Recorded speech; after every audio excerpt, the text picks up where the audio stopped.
Ketika pohon nipah tumbuh subur di sepanjang tepi sungai, daunnya jadi atap, pokoknya jadi penghidupan. Inilah nipah panjang. Negeri yang namanya tumbuh dari pokok nipah dan jiwanya hidup dari laut yang tak pernah diam. Di sepanjang tepian sungai tampak deretan perahu nelayan yang bersandar setelah melaut sejak dini hari. Para nelayan mulai menurunkan hasil tangkapan mereka. Berbagai hasil laut yang melimpah ada di sini, dari ikan berukuran besar, udang, dan berbagai hasil laut lainnya. Aktivitas ini menjadi pemandangan rutin tiap hari.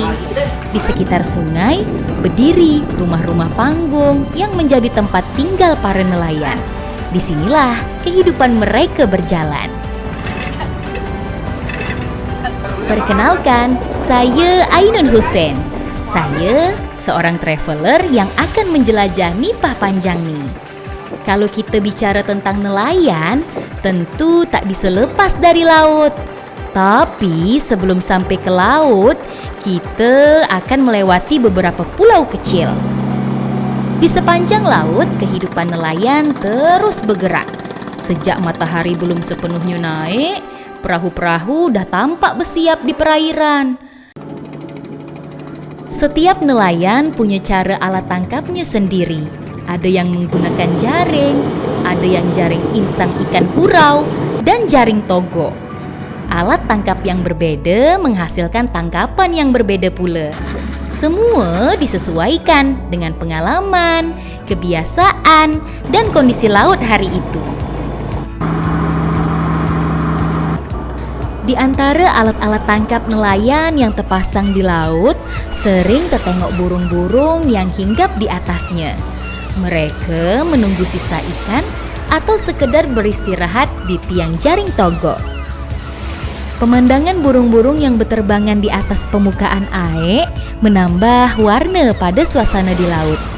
Ada rasa tenang dan bahagia yang muncul setiap kali melihatnya. Hasil tangkapan nelayan tak selamanya langsung dijual. Sebagian harus disimpan lebih lama, menunggu waktu yang pas untuk dibawa ke darat atau dikirim ke pasar. Untuk menjaga kesegarannya, es batu menjadi kebutuhan utama para nelayan. Di Nipah Panjang ada sebuah pabrik es batu yang menjadi penopang aktivitas perikanan di wilayah ini.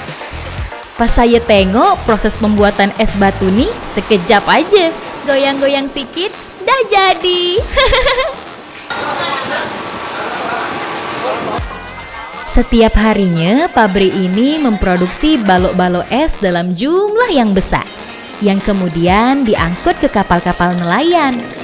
Mengunjungi pabrik es batu di sini membuka pandangan tersendiri. Kita bisa tengok langsung macam mana proses pembuatan es dari air laut yang didinginkan hingga menjadi balok es besar yang siap dibawa ke laut. Dan akhirnya sampai di tangan nelayan. Selanjutnya kita menuju desa Pemusiran yang masih berada di wilayah Kecamatan Nipah Panjang. Desa ini dikenal dengan hasil laut khasnya, kerang putih, atau masyarakat di sini sering menyebutnya dengan laci. Sebelum berangkat menangkap kerang, para perempuan dan laki-laki di sini biasanya melakukan satu hal sederhana tapi penting, yakni mengoleskan bedak dingin di wajah. Ini macam sunscreen, biar tak gosong. Perjalanan mencari kerang dimulai saat air laut mulai surut. Ketika saat itu tiba, perahu kita mulai merapat. Kita pun turun, menyusuri lumpur dan pasir lembut, mencari kerang putih yang tersembunyi di bawah permukaan. Bersama masyarakat, suasananya terasa akrab dan penuh semangat. Satu orang yang dapat, semuanya menjadi senang. Menemukan kerang nih susah-susah gampang lah. Maklum je, masih pemula. Kalau ditengok-tengok, beting nih luas juga ya. Pas pula yang nangkap kerang nih macam sekampung.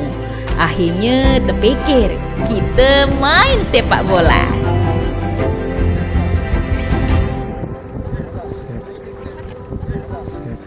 Bermain sepak bola di beting punya sensasi tersendiri. Langkah terasa berat karena pijaan pasir yang lembek. Panas matahari langsung menyengat dan setiap gerakan terasa lebih lambat. Tapi justru disitulah letak keseruannya. Tawa dan teriakan bergema di antara ombak kecil yang mulai mendekat perlahan. Semua ikut larut dalam permainan, tanpa alas kaki, tanpa aturan yang rumit, hanya kebersamaan dan semangat yang tumbuh dari kehidupan pesisir.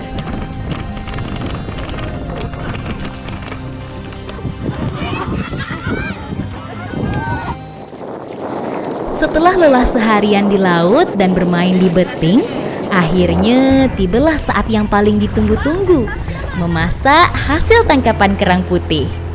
Kerang-kerang yang tadi kami kumpulkan dimasak bersama bumbu yang khas. Sederhana tapi penuh cita rasa. Di tangan emak-emak nih, hasil laut ini berubah menjadi hidangan yang luar biasa. Rasanya sedap gila. Segar dan terasa hangat karena dimasak dengan kebersamaan. Makan bersama warga menjadi penutup yang sempurna.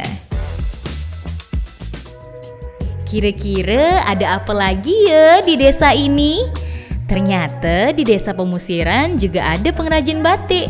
Namanya Batik Idola, batik khas Tanjung Jabung Timur. Wah, seronoknya tengok para ibu-ibu bekerja dengan rajin. Ada yang sedang memberi warna, ada yang menjemur kain batik. Saya tengok motif batiknya juga unik. Batik Tanjung Jabung Timur ini banyak terinspirasi dari alam sekitar. Ada motif kepiting, nipah, kapal, hingga kerang.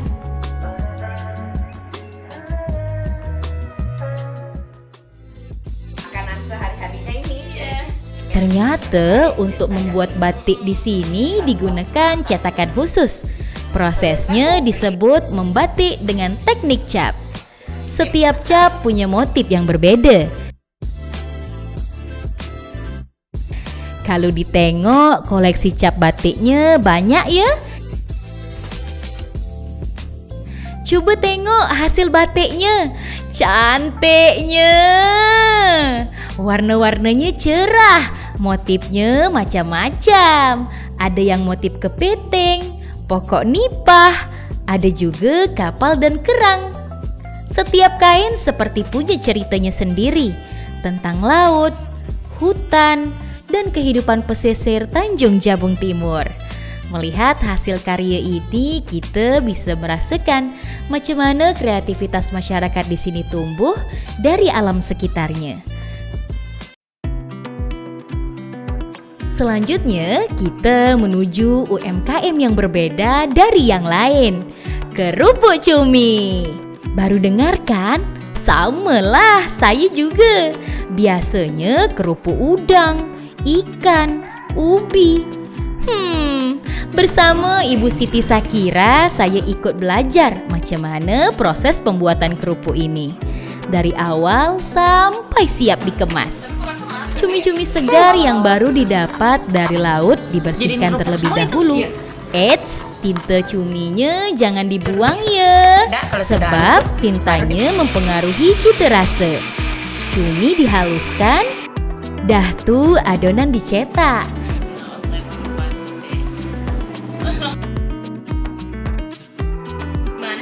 Yang membedakan dari kerupuk lainnya, kerupuk cumi ini tak dijemur, tapi digoreng sampai renyah. Aromanya rasanya pun khas, perpaduan antara cita rasa laut dan racikan tangan masyarakat pesisir. Hasilnya kemudian dikemas rapi, siap dijual atau dibawa balik sebagai oleh-oleh. Harganya juga ramah di kantong, tapi rasanya sedap gila.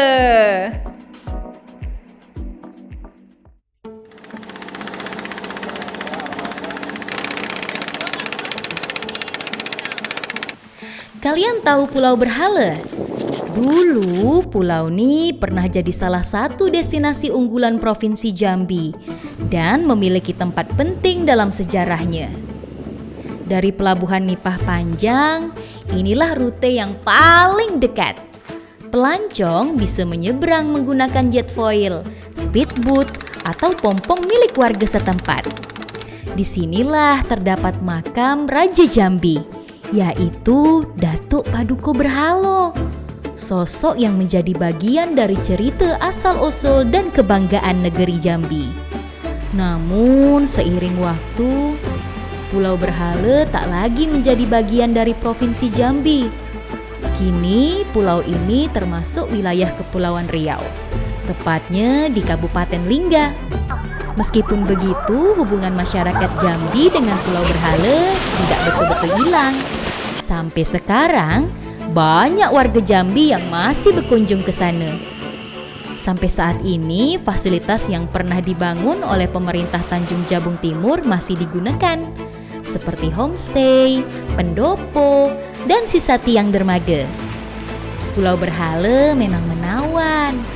Air lautnya jernih berwarna biru kehijauan. Pasirnya putih halus dan suasananya begitu menenangkan. Menikmati angin laut, berjalan di tepi pantai, atau sekedar duduk memandang cakrawala. Semuanya menghadirkan ketenangan yang sulit digambarkan. Aidah, sayangnya dah bukan milik kita ya.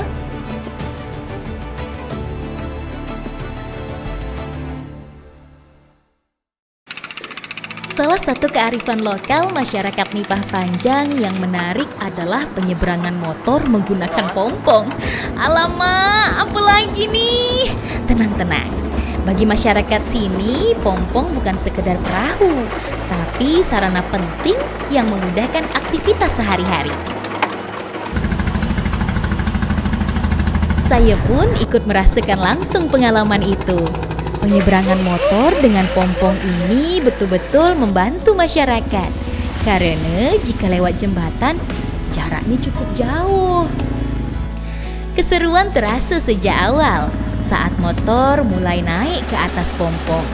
Kita harus tetap duduk di atas motor, menjaga keseimbangannya supaya tak miring. Harap-harap tak jatuh ke sungai. Sementara di sekitar air bergelombang dan angin sepoi-sepoi.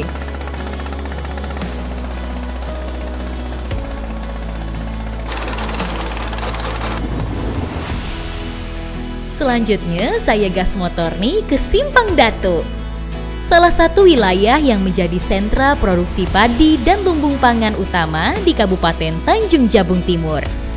Daerah ini dikenal sebagai penghasil padi terbesar kedua di Provinsi Jambi setelah Kerinci. Hamparan sawah yang luas membentang sejauh mata memandang. Pemandangan yang tenang dan indah. Angin berembus lembut di antara batang padi yang menguning. Padi yang dihasilkan di Simpang Datuk dikenal memiliki kualitas yang baik dan hasil berasnya dikemas dengan label cap buah nipah atau cap nibung sebagai identitas khas daerah ini.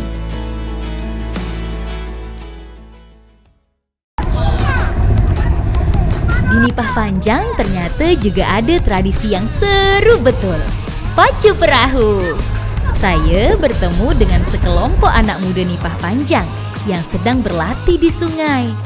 Suasananya ramai, penuh semangat, dan tawa mereka memecah tenangnya air sore.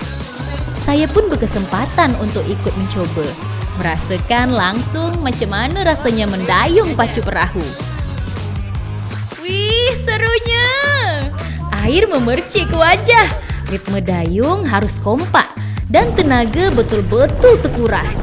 Tapi semua kelelahan itu langsung terbayar oleh rasa gembira dan kebersamaan yang tercipta di atas perahu. Bagi masyarakat sini, pacu perahu bukan sekedar olahraga.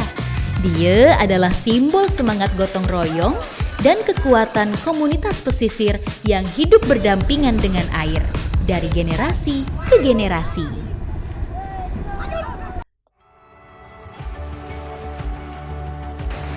Nah, bicara soal perahu, saya berkesempatan tengok langsung proses pembuatan kapal tradisional di Nipah Panjang. Di tempat ini, masyarakat masih mempertahankan kearifan lokal dalam membangun kapal kayu. Sebuah tradisi yang telah diwariskan turun-temurun. Saya menyaksikan para pengrajin bekerja dengan penuh ketelitian, menyusun setiap potongan kayu hingga membentuk badan kapal. Ukurannya beragam, mulai dari yang kecil untuk nelayan hingga kapal besar untuk pelayaran jauh. Ada satu kapal yang menarik perhatian saya. Ukurannya besar. Atau mungkin macam inilah ya kapal bahtera Nabi Nuh tuh. Saya pun mencoba naik dan tengok ke dalamnya.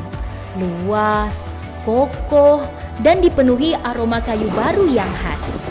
Namun, proses pembuatan kapal ini kini menghadapi tantangan besar. Kayu yang menjadi bahan utama makin susah didapatkan. Meskipun begitu, semangat para pengrajin tak pernah padam. Menariknya, kapal-kapal yang dibuat di sini bukan hanya untuk kebutuhan lokal. Banyak pesanan datang dari berbagai daerah, mulai dari Jambi, Palembang, Bangka, Jakarta, bahkan dari luar provinsi lainnya. Hal ini menunjukkan bahwa karya tangan masyarakat Nipah Panjang masih dipercaya dan menjadi bagian penting dari denyut kehidupan maritim di Indonesia. Tak banyak yang tahu, bahkan di kalangan orang Jambi sekalipun. Provinsi Jambi ini memiliki sejumlah pulau di wilayah pesisirnya. Pulau-pulau ini berada di Kecamatan Nipah Panjang, Kabupaten Tanjung Jabung Timur, sebuah daerah yang langsung menghadap Laut Cina Selatan. Di wilayah ini terdapat 11 pulau kecil yang berfungsi sebagai pulau penyangga, melindungi daratan utama dari hempasan ombak dan arus laut. Ke-11 pulau itu adalah Pulau Balai, Pulau Betet, Pulau Burung, Pulau Harapan, Pulau Mudo, Pulau Pedado Anak, Pulau Putri, Pulau Tanjung Putus, Pulau Tengah, dan Pulau Wantambi. Di antara pulau-pulau itu terbentang hutan mangrove yang begitu menakjubkan. Akar-akar pohonnya menjulang dari permukaan air, membentuk pemandangan yang tenang tapi penuh kehidupan. Berjalan di antara pepohonan mangrove, saya bisa merasakan kesejukan udara dan mendengar suara alam yang hidup. Burung yang bernyanyi, ombak kecil yang berkejaran di tepian. Hutan mangrove di sini bukan hanya indah, tapi juga memiliki peran penting bagi lingkungan pesisir. Sementara di balik rimbunnya pohon, berbagai jenis flora dan fauna menjadikan tempat ini sebagai rumah. Mangrove bukan sekedar hutan di tepi laut, tapi penjaga kehidupan bagi ekosistem dan masyarakat yang hidup di sekitarnya.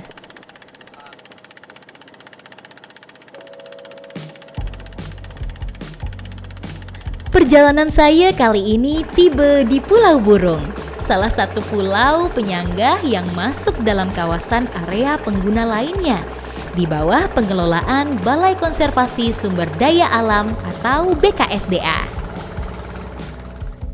Dalam perjalanan menuju Pulau Burung, saya melewati deretan pohon nipah yang tumbuh di sepanjang tepian sungai.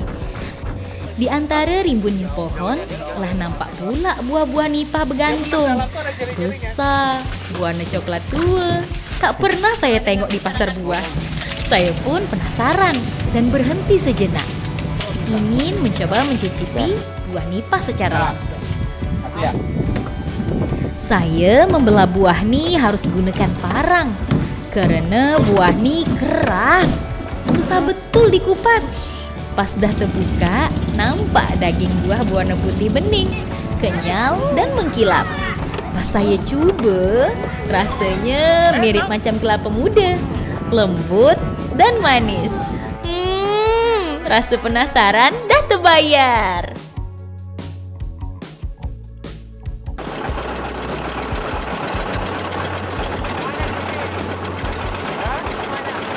Begitu menginjakkan kaki untuk pertama kalinya di pulau ini, saya langsung disambut oleh puluhan burung yang berterbangan di langit.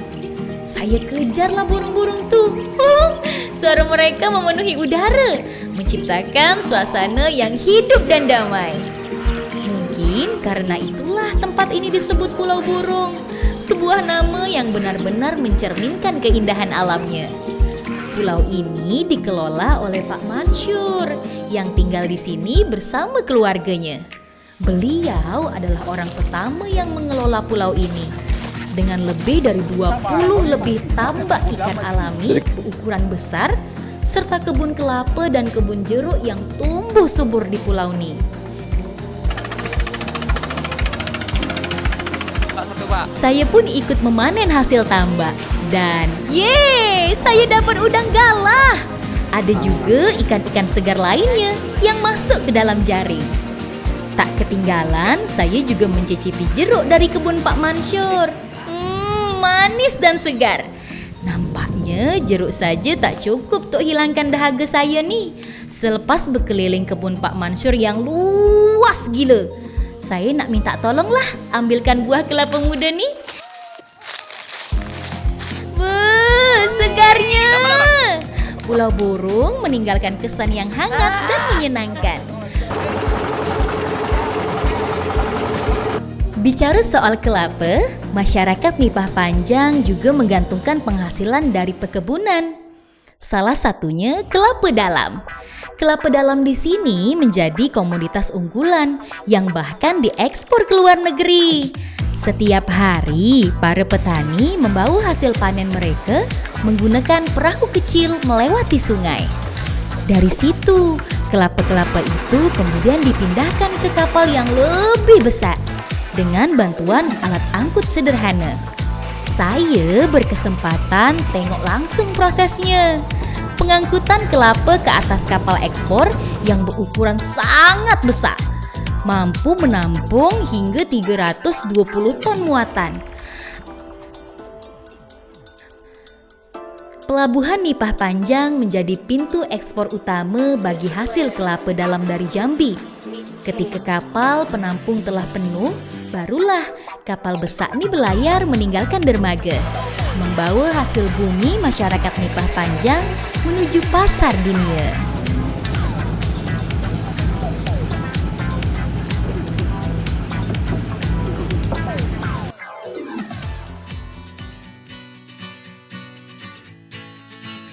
Selanjutnya kita menuju Pulau Harapan, sebuah pulau kecil yang terletak di tengah aliran sungai dan hanya bisa dijangkau dengan menyeberang menggunakan pompong dari Pasar Nipah.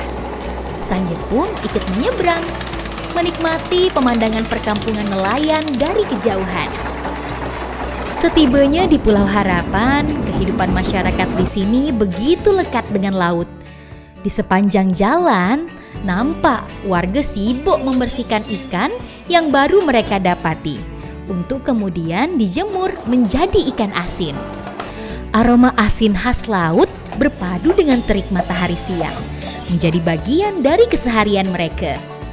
Saya pun berkeliling di atas rumah-rumah panggung, melewati jembatan kayu yang menghubungkan antara rumah ke rumah, melihat lebih dekat penampungan ikan dan aktivitas masyarakat yang tak henti bekerja. Dahulu, Pulau Harapan ini dikenal dengan penghasil sentral ikan asin, sehingganya banyak pengunjung yang membeli ikan asin secara langsung di sini. Namun sekarang masyarakat banyak yang pindah ke seberang, membangun rumah yang lebih kokoh dan merubah mata pencaharian. Semua terasa begitu hidup, sederhana tapi penuh makna.